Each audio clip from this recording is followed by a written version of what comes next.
The Honda Hornet. Where does it come from, and can it still live up to the legendary name today? The answer in this video.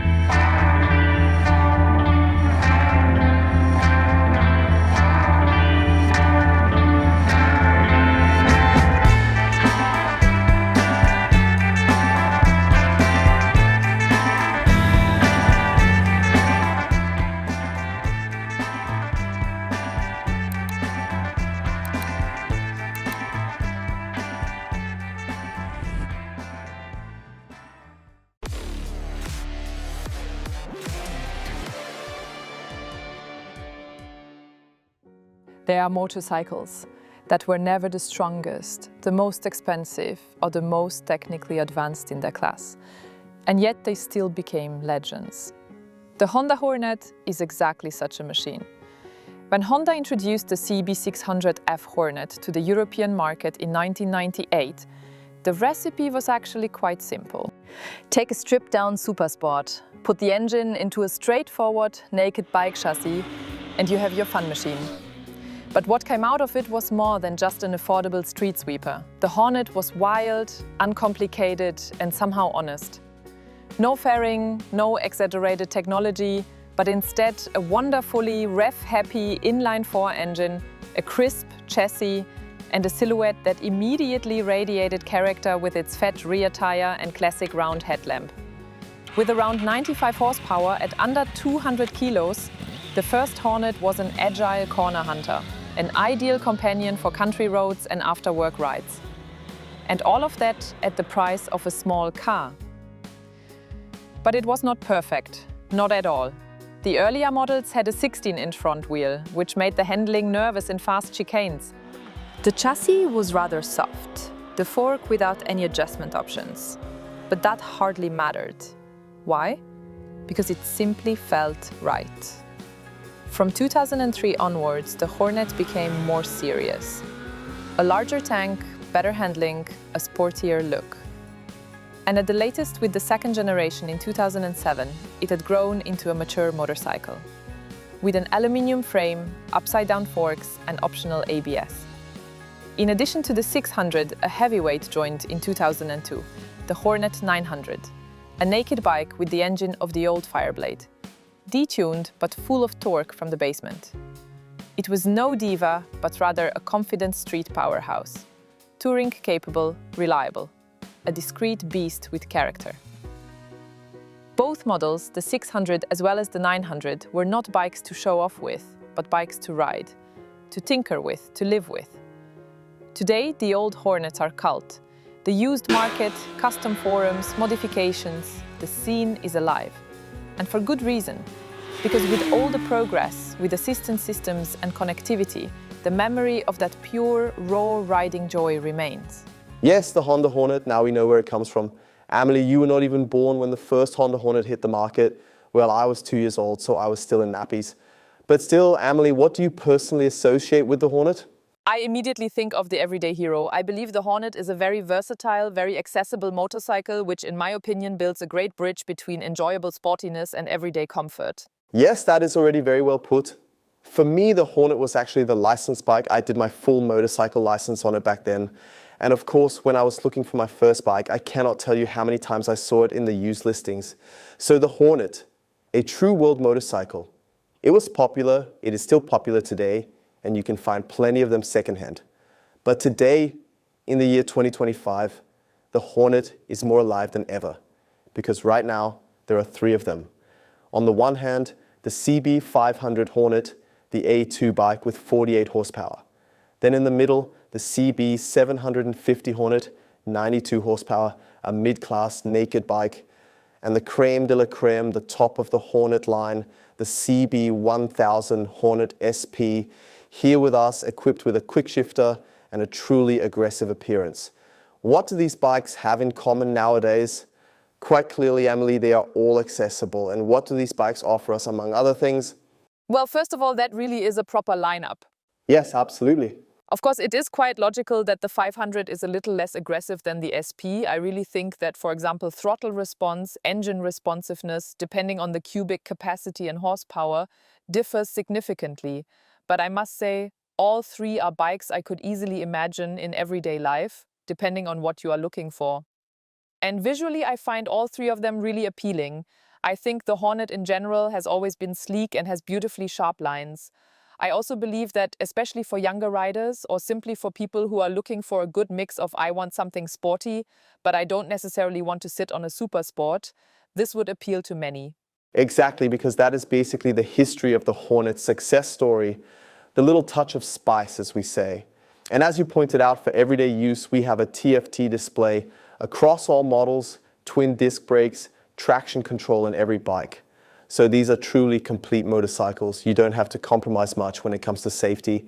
But of course, there are compromises, as you already hinted, in terms of engine capacity. Clearly, we do not want to directly compare these bikes. That would be unfair. But the Hornet spirit runs through all of them. I would say, let's begin with the smallest one, the CB500 Hornet. And here, I immediately want to get a little emotional and build a bridge to my own early motorcycle days. Because its predecessor, the CB500F, was my very first motorcycle in the editorial office, or rather, in our video team, where our dear colleague also had a CB500. Yes, it had a different engine back then, but this motorcycle embodies something very important to me, reliability. The CB500 platform already back then, and still today with this platform which has existed since 2014, is an absolutely reliable bike. We spoke to a dealer who told us that with this engine there has never been a recall, nothing. It just runs and runs and runs. And when I sit on the bike and ride off, it gives me exactly that impression. It is reliable, it is easy to ride, but Amelie, it doesn't exaggerate anything. What do you think about that? Absolutely, I agree with you. I think it is predictable in the best possible way. You are not overwhelmed by anything. All the controls across the board are really accessible. And it is uncomplicated. You just sit on it, ride off. There is no back and forth, no unanswered questions. And still, it is fun. You sit very comfortably, the knee angle, the seating position in general, the ergonomics. I think you sit on it really well. You have a great grip with your knees. And the posture is comfortable. You are not too hunched over. Yet you still have quite an active riding position. And yes, I agree with you.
Exactly.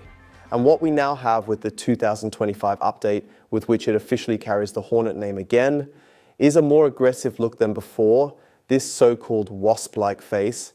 And above all, the big advantage is if you get the CB500, you don't need to restrict it in order to ride it with an A2 license, because it already has 48 horsepower. And in addition, we have 500 cubic centimeters. Well, just under 500 cubic centimeters, 471 to be precise, which means it saves me money in running costs, in insurance, and ultimately also at the petrol station, because the engine only sips a little fuel. You can ride forever with it, but let's take it a step further. It grows up, it gets bigger, it gets stronger with the CB750 Hornet.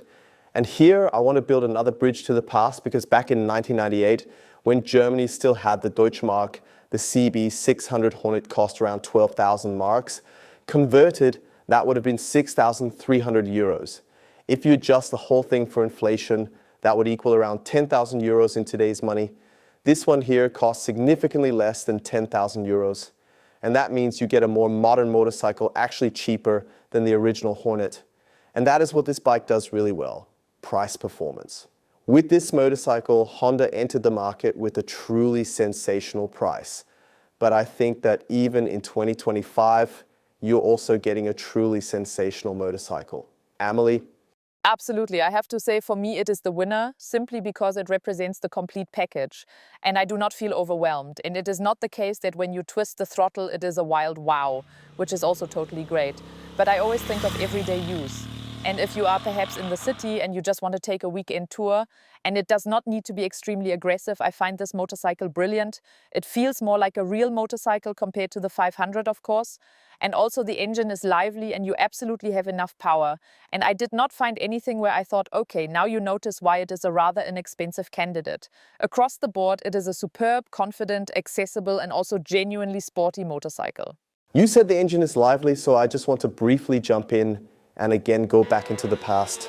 One might think a young person like me does not live only in the past, but back in the day, the 600 Hornets, I rode them once or twice. Yes, they were emotional with the 4-cylinder, the 600s. They screamed when you revved them out, it was brilliant. But the engines, in everyday life, they were already a little bit weak because they needed revs. You always had to ride them hard if you really wanted to make progress. Honda has done a much nicer job with the current 750 Hornet because this 2-cylinder with the crank pin offset pulls strongly from the bottom end. It has grunt, it has a lovely sound, and it is also sold in the Transalp. So this engine is truly proven for touring. Yes, last year there was a recall, but everything was properly sorted on this motor, so now it is fine. And I agree with you, Amelie, while riding you do notice the lower price point, but at the same time you also sense the Honda quality is there. It is just some details. The stickers that are not lacquered over, the box section swing arm that is not the prettiest to look at. Those are not so nice visually, but they serve their purpose. And I think especially for the Hornet 750 customer, that does not matter because they know they saved money at the dealer. But if you have a bit more cash in your pocket, yet still do not want to spend too much, want a 4-cylinder, 1,000 cubic centimeters, Öhlins suspension. Amelie, what are we leading up to? Voila. Hornet SP. So now we are standing next to the Hornet SP. It has the best, it has the most power. But still, Honda has not just said, we will only put the best electronics into this naked bike. That is something we have not yet mentioned. Both of these bikes here in front of us, the 500 and the 750, both have traction control. On the 500, it is single stage, simply on or off. On the 750, it is 3-stage and can be deactivated. We have ABS on all bikes. And the 750 even has riding modes, just like the 1000. I just wanted to add that. The SP is, of course, the most beautiful, but when it comes to electronics, Honda is very conscientious, giving this beginner-friendly thought across all categories when it comes to electronic aids. But let us now come back to the Hornet SP.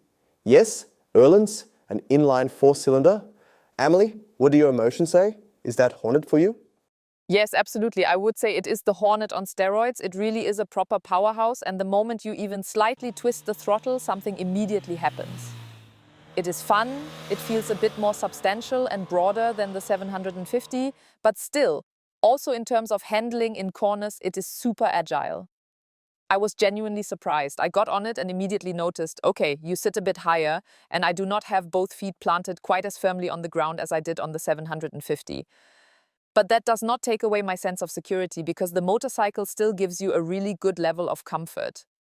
I do not feel like I am breaking my back and my legs, but at the same time I just want more. And when I am on the country road and then a 70 zone comes up, I just want to cry. I think it is just such fun to give the engine a bit of throttle. And yes, also the sound, as we said already when starting it up, there is this little moment where suddenly it kicks in and starts really running. And yes, that is just so much fun. Yes, as you said quite rightly, you do not break your back. I think with the CB1000 Hornet, Honda has captured this Hornet spirit most convincingly because you still have, like in the past, the pure 4-cylinder. They are not necessarily looking at the competition and saying, hey, we want to compete with the over 200 horsepower crowd. No, Honda says, we will take the Fireblade engine just like in the old days, tune it sensibly so that it fits into a naked bike. And here in the SP, we have 157 horsepower. That will not surprise anyone at the regulars table. Nobody will applaud you for that figure, but that output is exactly what you need on country roads. You do not really need more. And they have also retained a bit of that old school 4-cylinder character because the 4-cylinder still wants to be revved. But I think that is perfectly fine. If you decide on this motorcycle, you will not be disappointed because this CB1000 Hornet hits that retro note in the best possible way. It gives you exactly what you need for country roads. A gritty, pure 4-cylinder, modern electronics on top of that, and just like the entire model range, a really reasonable price. In Germany, it costs around 12,000 euros. And if I go back into the past again, Amelie, I promise this is my last time today. If we look back at the former top model, the Hornet 900, that one only lasted about 3 years, and adjusted for inflation, it would have cost around 14,000 euros, which means, once again, Honda is doing real fan service. They do not want to top the charts with the highest output figures. They know their customers want a motorcycle that works, that is reliable, and that offers everything they need at a fair price. And I think that is the pure Honda Hornet spirit. But that is enough for now about the Hornet's past, a very nice past, I think, and also about its wonderful present. Amelie, we had a splendid day on these bikes. What is your conclusion? Which Hornet stung you? I have to say, and you also mentioned it, this is not the kind of output figure where you sit down at the regulars table and everyone goes, wow. But I must say, even on the country road, it almost feels like too much. Not too much in the sense of an outrageous number, but I feel like the 750 is the perfect complete package, also in terms of performance. Because I never feel like I should be ashamed thinking there is still so much more potential left untapped. On both the 750 and the 1000, I already had the feeling, wow, I would love to take this to the racetrack because I felt I could not even do it justice. But also the 500, thinking back to when I still had my A2 license, it does not mean at all that it is only a beginner's bike. I think it is simply very accessible overall and will suit very, very many people. When I think back to myself, younger Amelie, less experienced Amelie, I believe this would have been a perfect candidate to help me improve, to feel comfortable with the motorcycle, to feel safe, and yes, to test my very first limits while having a good companion by my side. But in the end, which Hornet would it be for you? The 750 is my final choice. That is the one I would take home with me. That's nice, Amelie. I agree with you. With the 500, my heart opened up again. It was more or less my first motorcycle. The 750 is truly an incredibly well-rounded package, especially now with the 2025 update, with the revised fork, with the sleeker front end. Compared to the previous model, Honda has really taken the right step forward with this bike. But if it comes down to looks alone and I see the SP in matte black with the golden wheels just like in the past, then my heart really starts to beat faster. I mean, the 750 would be enough for me too, but maybe Honda will bring it out as well with golden wheels. Then I would be absolutely on fire for it. But right now, for me, it would be the 1000 SP. But now, you know our impressions and emotions about the Honda Hornet. Which impressions and emotions have you gathered over the years since 1998? I'd really like to know. Please write it down in the comments. Maybe you are even riding one of the current Hornets. Whatever it is, as long as it is about the Hornet, write it down below. We would be happy to read it. You can skip the rest. No, just kidding. Write whatever you want. We appreciate every comment. And then I would like to say, Amelie, thank you for taking the time today. Thank you for the wonderful day on these motorcycles. And we'll see each other in the next video. Thanks for watching. See you soon. Bye.